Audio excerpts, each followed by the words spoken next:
اعوذ باللہ من الشیطان الرجیم بسم اللہ الرحمن الرحیم الصلاۃ والسلام علیک یا سیدی یا رسول اللہ الصلاۃ والسلام علیک یا سیدی یا حبیب اللہ الصلاۃ والسلام علیک یا نبی اللہ وعلی آلک واصحابک یا نور اللہ۔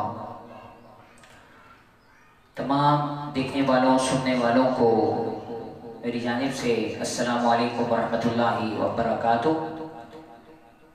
رمضان المبارک کی اس بابرکت ساعتوں میں بہار رمضان ٹرانسمیشن سے آپ کا میزبان محمد سجاد بدنی آپ کی خدمت میں حاضر ہے اور آپ کو خوش آمدید کہتا ہے۔ الحمدللہ آج ایک مرتبہ پھر ہم لوگ اس پلیٹ فارم پہ جمع ہوئے ہیں اور جو کوشش ہم نے اس ماہ مبارکہ میں کی ہے اس کی ایک اور کڑی آج آپ دیکھ رہے ہیں،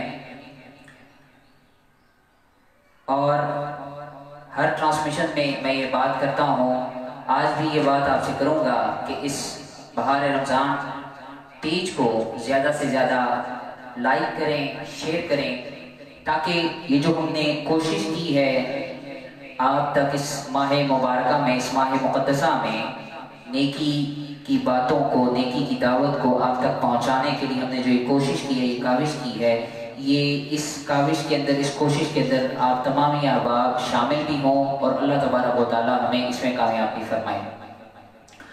ٹرانسلیشن کا باقاعدہ آغاز تلاوت کلام رحمان سے کرتے ہیں۔ آپ تمامی احباب سے گزارش ہے کہ اللہ کا کلام جب پڑھا جا رہا ہو توجہ کے ساتھ سماعت کیجیے گا تاکہ آپ پر بھی اللہ کی رحمتوں کا نزول ہو۔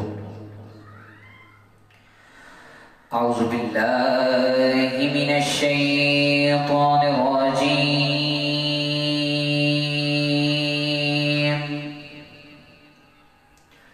بسم اللہ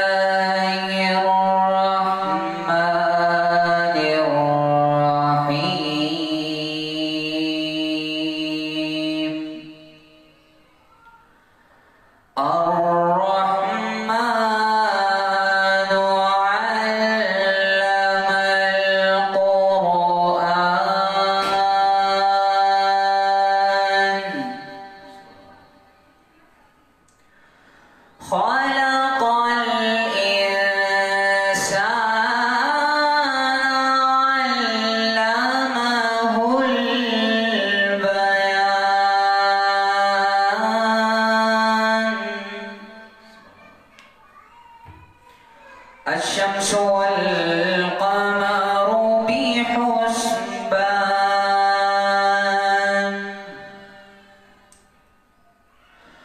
والنجم والشجر يسجدان والسماء رفعها ووضع الميزان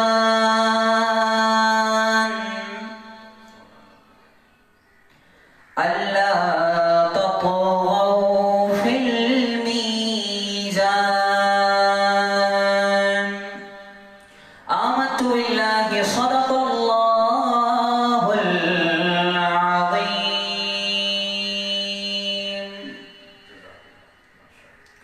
آمین ثم آمین۔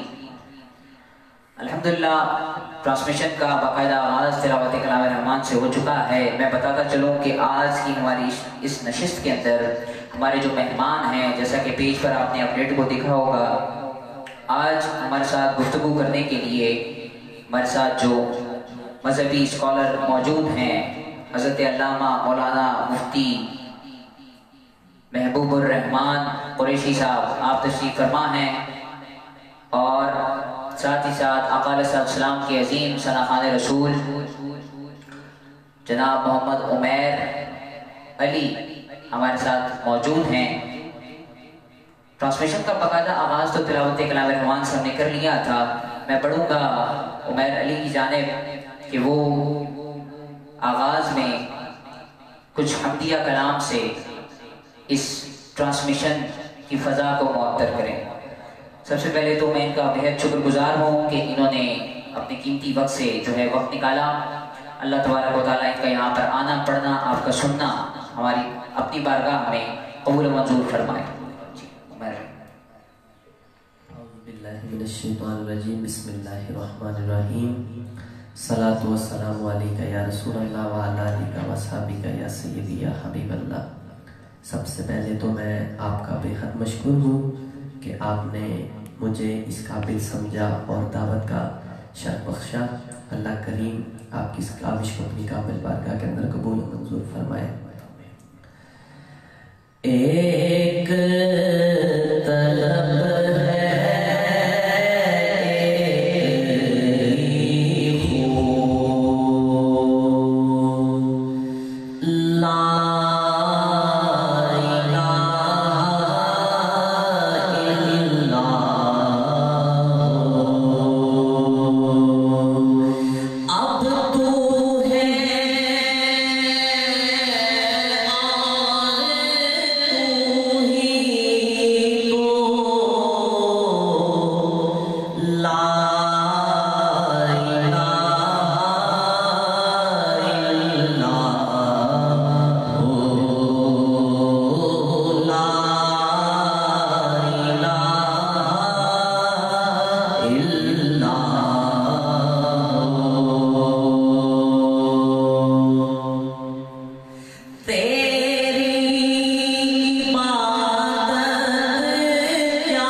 ماشاءاللہ بہت خوب، کیا خوبصورت سما باندھا عمیر علی نے۔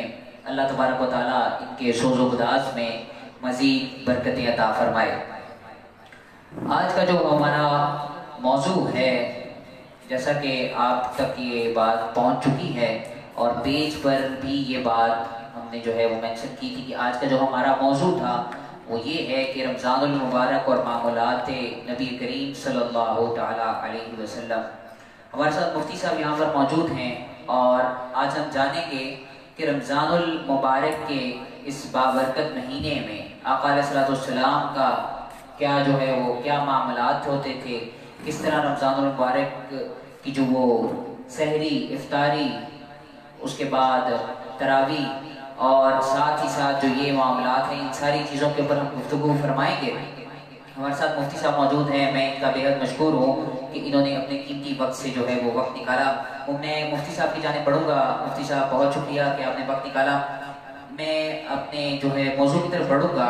سب سے پہلے تو مجھے یہ بتائیے گا کہ رمضان المبارک کی آمد پر حضور علیہ السلام کا کیا جو ہے وہ معمول مبارک تھا؟ نحمده ونصلي ونسلم على رسوله الكريم اما بعد فاعوذ بالله من الشیطان الرجیم بسم اللہ الرحمن الرحیم۔ سب سے پہلے سجاد بھائی آپ کا اور آپ کی پوری بہار رمضان ٹیم کا شکر گزار ہوں کہ آپ نے ماہ رمضان مبارک کی بابرکت ساعتوں میں نبی پاک صلی اللہ تعالیٰ علیہ وسلم کی ذات بابرکات کے ساتھ ملے ہوئے اس عنوان پر گفتگو کرنے کا موقع میسر کیا۔ اللہ تعالیٰ آپ کو جزائے خیر عطا فرمائے۔ اور دوسرے نمبر پہ میں اپنے تمام دیکھنے والے جتنے بھی ناظرین ہیں آپ سے گزارش کروں گا آپ زیادہ سے زیادہ اس پیغام کو آگے شیئر کریں تاکہ نبی پاک صلی اللہ تعالیٰ علیہ وسلم کا اسوہ حسنہ تمام احباب تک پہنچ سکے اور ہماری یہ کاوش آخرت میں ضرور مقبول ہوگی، لیکن یہاں دنیا کے اندر رہ کر بھی ہمارے دوست احباب اس سے مستفیض ہو سکیں۔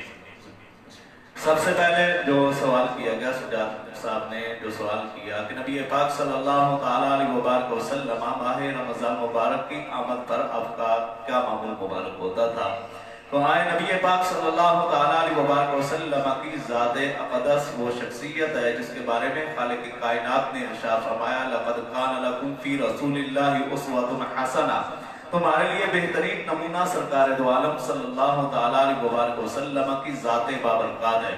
ہماری زندگیوں کے اندر عموماً یہ ہوتا ہے کہ ماہ رمضان مبارک کی بابرکت ساعتیں آ جاتی ہیں، گزر جاتی ہیں، لیکن ان کا ادب و احترام ہمیں نصیب نہیں ہوتا۔ جب ہم دیکھتے ہیں نبی پاک صلی اللہ تعالیٰ علیہ وسلم کی ذات بابرکات کو، تو نبی پاک صلی اللہ تعالیٰ علیہ وسلم اس ماہ مبارک کی آمد سے پہلے ابھی رجب المرجب کا مہینہ ہوتا ہے، سرکار دو عالم صلی اللہ تعالیٰ علیہ وسلم دعا فرماتے ہیں مولا ہمارے لیے رجب میں اور شعبان میں برکتیں عطا فرما اور پھر ہمیں رمضان تک پہنچا دے۔ تو نبی پاک صلی اللہ تعالیٰ علیہ وسلم کا یہ معمول مبارک بتاتا ہے کہ حضور علیہ السلام ماہ رمضان مبارک کے لیے کتنا اہتمام فرمایا کرتے تھے۔ سیدنا عمر فاروق رضی اللہ تعالی عنہ فرماتے ہیں نبی پاک صلی اللہ تعالی علیہ وسلم منبر پہ جلوہ گر ہوئے اور آقا علیہ السلام نے یہ جملہ ارشاد فرمائے کہ تم اس کے سامنے پیش ہو رہے ہو اور تمہارے سامنے کیا آنے والا ہے۔ حضور علیہ السلام نے یہ جملے 3 مرتبہ دہرائے تو سیدنا عمر فاروق رضی اللہ تعالی عنہ نے عرض کی یا رسول اللہ صلی اللہ علیہ وسلم کیا وحی نازل ہو رہی ہے؟ تو آقا علیہ السلام نے فرمایا نہیں، وحی تو نازل نہیں ہو رہی۔ دوسرا سوال کیا عمر فاروق رضی اللہ تعالیٰ عنہ نے یا رسول اللہ صلی اللہ علیہ وسلم اگر وحی نہیں ہے تو پھر کیا کوئی دشمن آ رہا ہے جس کے سامنے ہم نے پیش ہونا ہے؟ آقا علیہ السلام نے فرمایا نہیں، دشمن بھی کوئی حملہ آور نہیں ہو رہا۔ پھر عمر فاروق رضی اللہ تعالیٰ عنہ عرض کرنے لگے یا رسول اللہ صلی اللہ علیہ وسلم وہ کیا ہے جو ہمارے سامنے آ رہا ہے اور ہم اس کے سامنے پیش ہونے لگے ہیں؟ آقا علیہ السلام نے فرمایا تمہارے سامنے رمضان آ رہا ہے، تم سب اس کے سامنے پیش ہونے لگے۔ تو یہ نبی پاک صلی اللہ تعالیٰ علیہ وسلم کا اپنا عمل مبارک حضور علیہ السلام اس ماہ رمضان مبارک کا استقبال کرتے اور حضرت انس رضی اللہ تعالیٰ عنہ فرماتے ہیں نبی پاک صلی اللہ تعالیٰ علیہ وسلم کے غلاموں کا بھی یہی معمول تھا۔ حضور کے صحابہ جو ہیں وہ ماہ شعبان المعظم کے اندر جو انہوں نے صدقہ خیرات کرنا ہوتا، زکوٰۃ دینی ہوتی، وہ ماہ رمضان مبارک اندر دے دیتے تاکہ جو غرباء مساکین جو لوگ ہیں وہ بھی ماہ رمضان مبارک کو صحیح طریقے سے بسر کر سکیں۔ وہ سارا جتنا بھی اہتمام کرنا ہوتا ماہ شعبان معظم کے اندر کر دیتے، یہاں تک کہ تجارت کا جتنا کام ہوتا سیدنا ابو بکر صدیق رضی اللہ تعالیٰ عنہ جیسے تاجر بھی وہ اپنی تجارت موقوف کر دیتے تھے اور ماہ رمضان مبارک کے لیے کمر بستہ ہو جاتے تھے۔ یہ کس وجہ سے کہ انہوں نے سرکار دو عالم صلی اللہ تعالیٰ علیہ وسلم کی ذات گرامی کو دیکھا تھا کہ حضور علیہ السلام ماہ رمضان مبارک کے لیے کمر بستہ ہوتے تھے۔ کیا کہنے ماشاءاللہ بہت خوب، سبحان اللہ۔ اچھا، جیسا کہ ابھی آپ نے گفتگو فرمائی کہ رمضان المبارک کی آمد پر آقا علیہ السلام کا یہ معمول تھا، تو رمضان المبارک کے اندر سحری اور افطار کے جو ہے معاملات ہیں اس میں آقا علیہ السلام کا کیا جو ہے وہ معمول مبارک پر؟ یہ بالکل نبی پاک صلی اللہ تعالیٰ علیہ وسلم کا جو معمول مبارک ہے سحری و افطاری کے حوالے سے سرکار دو عالم صلی اللہ تعالیٰ علیہ وسلم کے کئی فرامین عالی شان اور آقا علیہ السلام کا عمل مبارک کئی احادیث مبارکہ میں ملتا ہے۔ حضرت بلال رضی اللہ تعالیٰ عنہ فرماتے ہیں نبی پاک صلی اللہ تعالیٰ علیہ وسلم کے ساتھ سفر میں تھے تو آقا علیہ السلام نے فرمایا بلال اترو اور میرے لیے ستو بناؤ۔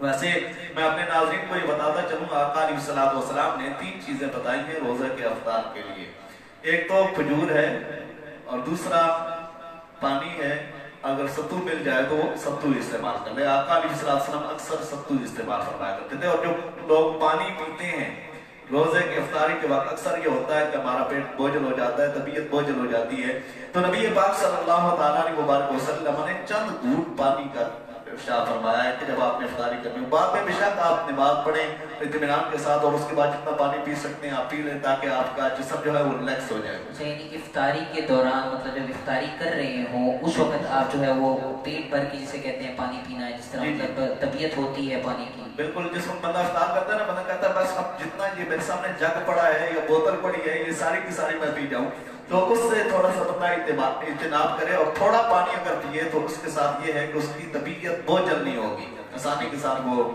جو ہے اپنی بعد کے جو معاملات ہیں نماز تراویح ہے عبادات ہیں وہ آسانی کے ساتھ کر سکے گا۔ اکثر یہ ہوتا ہے کہ ہم زیادہ پانی پی لیتے ہیں اور نماز کے لیے بھی ہمارے لیے اٹھنا دشوار ہو جاتا ہے۔ بہرحال نبی پاک صلی اللہ تعالیٰ علیہ وسلم نے حضرت بلال کو کہا کہ آپ کیا کریں، ستو میرے لیے بولے۔ حضرت بلال نے عرض کیا یا رسول اللہ صلی اللہ علیہ وسلم ابھی تو وقت ہے، روشنی نظر آ رہی ہے، تو نبی پاک صلی اللہ تعالیٰ علیہ وسلم نے پھر فرمایا بلال ہمارے لیے ستو بولو، تو انہوں نے پھر عرض کیا یا رسول اللہ صلی اللہ علیہ وسلم ابھی وقت ہے۔ آقا علیہ السلام نے پھر فرمایا بلال ستو بولو، اب اترے اور انہوں نے ستو بنائے۔ ستو بنانے کے بعد نبی پاک صلی اللہ تعالیٰ علیہ وسلم نے جب نوش فرمایا اور فرمایا میری امت اس وقت تک بھلائی پہ رہے گی جب تک وہ افطار میں جلدی کرے گی۔ اس کا مطلب یہ نہیں کہ سورج کے غروب ہونے سے پہلے افطار کر لیں، اس کا مطلب یہ ہے کہ جو ہی سورج غروب ہوتا جائے اس کے فوراً بعد جب افطار کریں گے تو میری امت اس وقت تک بھلائی پر رہے گی۔ اور جو آدمی کسی کو روزہ افطار کراتا ہے اس کے بارے میں نبی پاک صلی اللہ تعالیٰ علیہ وسلم کا فرمان علی شان ہے۔ حضرت سلمان فارسی سے وہ طویل روایت ہے جو حضور علیہ السلام کا رمضان مبارک کی آمد پر جو خطبہ مبارک تھا، اس میں حضور علیہ السلام فرماتے ہیں جو کسی کو روزہ افطار کراتا ہے تو اللہ رب العزت اس کے گناہوں کی بخشش فرما دیتا ہے اور اس کو نار جہنم سے آزاد فرما دیتا ہے۔ تو صحابہ اکرام نے عرض کی یا رسول اللہ صلی اللہ علیہ وسلم ہم میں سے ہر ایک آدمی تو ایسا نہیں ہے جو کسی کو پیٹ بھر کے کھانا کھلا سکے، افطاری صحیح VIP قسم کی کر سکے، ہم میں سے تو ہر ایک آدمی ایسا نہیں ہے۔ آقا علیہ السلام نے پھر یہ جملہ ارشاد فرمایا جو آدمی کسی بھی روزہ دار کو ایک کھجور کے ساتھ یا ایک گھونٹ دودھ کے ساتھ یا ایک گھونٹ پانی کے ساتھ کسی کو روزہ افطار کرا دے گا یؤتی اللہ ھذا الثواب، اللہ رب العزت اس سے بھی یہ ثواب عطا فرمائے گا۔ ایک تو حضور علیہ السلام کا اپنا افطار مبارک اور دوسرا اپنے غلاموں کو بتانا کہ تم نے کسی کو اگر افطار کرانا ہے۔ اور بسا اوقات یہ ہوتا ہے کہ ہم اگر روزہ رکھتے ہیں تو میں آپ کے پاس روزہ افطار کرنے نہیں جاؤں گا کہ میں نے اپنے گھر میں روزہ رکھا ہے اور سجاد بھائی کے پاس میں روزہ افطار کرنے کیوں چلا جاؤں، تو ایسا اکثر دیکھنے میں ملتا ہے۔ تو آپ سے میں یاد کروں گا حضور علیہ السلام نے فرمایا من غیر این کے ساتھ اگر کوئی آدمی کسی کے پاس روزہ افطار کرنے کے لیے جاتا ہے اور جتنا روزہ رکھنے والے کو ثواب مل رہا ہے افطار کرانے والے کو بھی اتنا ہی ثواب مل رہا ہے، لیکن روزہ رکھنے والے کے ثواب میں کوئی کمی نہیں ہو رہی۔ آپ کی وجہ سے اگر کسی بھائی کو آپ کے کسی رشتہ دار کو ایک روزہ رکھنے کا ثواب اگر اس کے افطار کرانے کی وجہ سے مل رہا ہے